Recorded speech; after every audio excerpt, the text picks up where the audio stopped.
అప్పుడు కుమ్మరికి అర్థమైంది, నేను తీసుకున్న గోతిలో నేనే పడ్డాను అని చెప్పి, రాజా అది అసాధ్యము, చేయలేము అని చెప్తాడు. లేదు నువ్వు ఖచ్చితంగా చేయాల్సిందే, నీకు 4 రోజులు గడివేస్తున్నా, నువ్వు 4 రోజుల్లో చేయకపోతే నీకు మరణశిక్ష అని చెప్తాడు.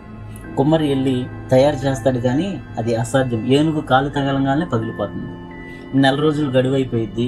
రాజు ఇద్దరిని పిలిపించి చాకలిని అడిగితే, నాకు కుండ చేసేవలేదు, అందుకే నేను చేయలేదంటాడు. కుమ్మరిని అడిగితే, రాజా అది నా వల్ల కాలేదంటే, సరే నీకు మరణశిక్ష అని చెప్పి మరణశిక్ష విధిస్తాడు, చనిపోతాడు. అలాగే కుమ్మరి యొక్క అసూయ, ఈర్ష కుమ్మరిని చంపేసింది. దీనికి ఒక మంచి వాక్యం మన బైబిల్ గ్రంథంలో ఏముంటుందంటే, ఏమి విత్తునో మోసపోకుడి, దేవుడు వెక్కిరింపబడడు, మనుషుడు ఏమి విత్తునో ఆ పంటనే కోయును. Praise lord. ప్రభు మాటలను దీవించును గాక. ఆమేన్.